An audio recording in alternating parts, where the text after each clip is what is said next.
Jay, le Morning Weekend, 8h-11h. Camina Mandja, le retour, un événement exceptionnel auquel s'associe depuis quelques années Radio Topside. J'ai le plaisir de recevoir aujourd'hui dans nos studios Sébastien Yago de l'agence Orgaia pour nous présenter 2 Camina Mandja cette année, une qui arrive à grands pas le 22 mai à Roquebrune. Bonjour Sébastien. Oui, bonjour Jérôme, bonjour à tous.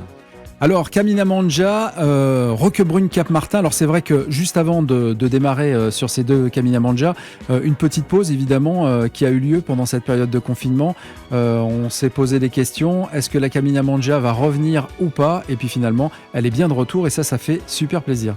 Oui, d'autant plus qu'on avait tenté d'en organiser une à Castellar et malheureusement, on avait dû l'annuler au dernier moment pour des raisons de Covid.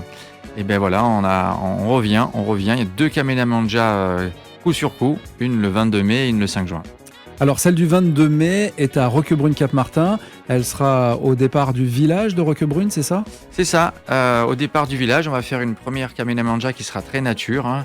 Alors avec des montées et des jolies vues sur la mer, ça c'est le point fort de cette Camina Mandja, sera nature. Avec le sommet au col de la Coupière, avec une Pambagna partie, allez je le dis.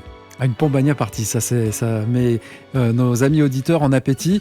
Des inscriptions qui sont encore disponibles parce qu'une petite quantité déjà, mais généralement à la dernière minute, tout le monde s'affole et puis après on arrive finalement à être en surpopulation.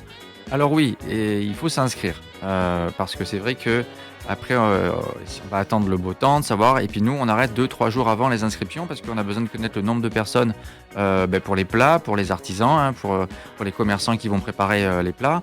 Donc oui, il faut s'inscrire. On a lancé ces événements là maintenant, c'est pour le 22 mai, c'est dans pas si longtemps que ça. Ce sont des événements qui sont soutenus par la CARF, la communauté d'agglomération de la Riviera française, mais aussi par les pays aimables et l'Interreg, c'est l'Europe.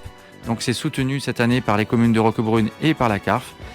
Donc on espère qu'il fera beau, on espère qu'il y aura du monde. On croise les doigts. Qu'est-ce qu'on peut dire aux gens qui nous écoutent aujourd'hui sur la Camina Mandja ? Une petite explication de ce que ça représente pour ceux qui ne connaissent pas ?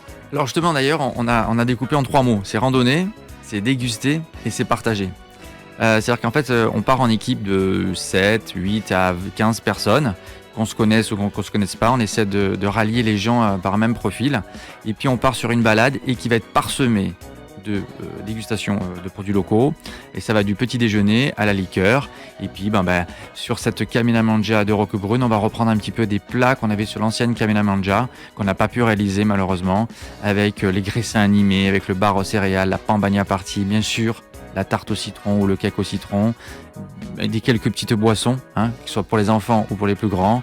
Donc c'est découvrir de beaux paysages, déguster de bons produits et puis passer un bon moment à marcher tranquillement. C'est pas une compétition, au contraire c'est une balade. Une balade qu'il y aura aussi à Menton le 5 juin, c'est la 2e Camina Mandja pour cette saison.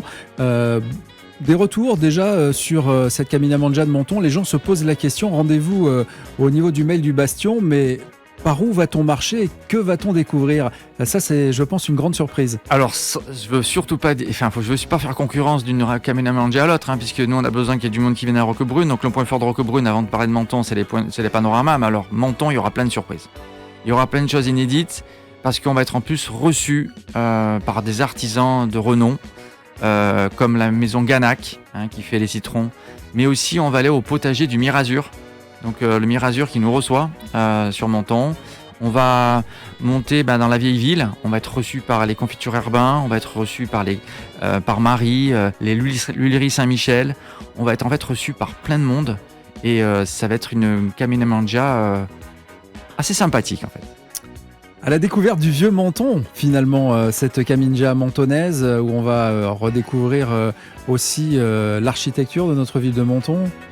En fait, voilà, on va traverser la vieille ville, on va monter même par le cimetière pour profiter aussi là aussi de jolies vues et faire quelque chose qui soit à moitié historique avec la vieille ville, mais aussi de la nature et des beaux paysages. Et puis une belle surprise avec une association qui va nous recevoir, qui va même nous faire traverser ces terres. Eh bien, c'est Terre en Partage, une association qui propose des lopins de terre pour cultiver son propre jardin. Les spécialités locales à découvrir sur ces Camina Mangia. Sébastien de l'agence Orgaia, organisateur de cet événement. On peut le dire, combien d'années déjà pour ces Camina Mangia ?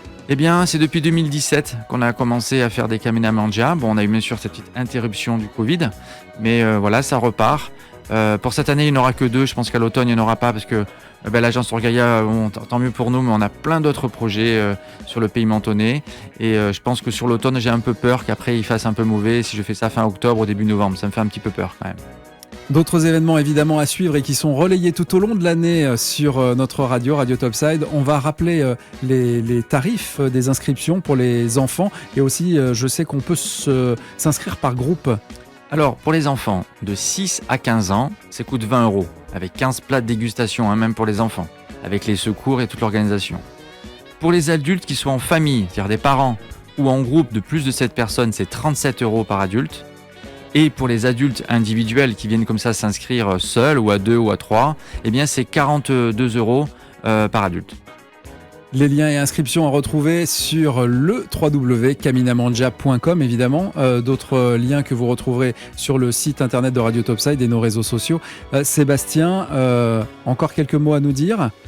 Déjà en plus par rapport au site internet de caminamangia.com, c'est une nouvelle mouture, c'est un tout nouveau site qu'on a modernisé, voilà. Et on retrouve aussi d'autres activités comme les Camina Luna qui ont lieu sur Gorbio, qui ont lieu sur Sainte-Agnès et même des randonnées nocturnes qui ont lieu sur Menton cet été. Un rendez-vous à ne pas rater donc avec évidemment l'animation de cet événement comme chaque année animé par l'équipe de Radio Topside. Merci Sébastien pour ta visite. Je sais que le temps est compté parce que tu cours beaucoup aujourd'hui, tant en montagne qu'un petit peu partout pour organiser ces événements.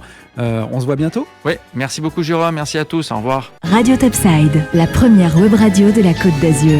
Votre radio de proximité à Menton. Plongez au cœur de la musique.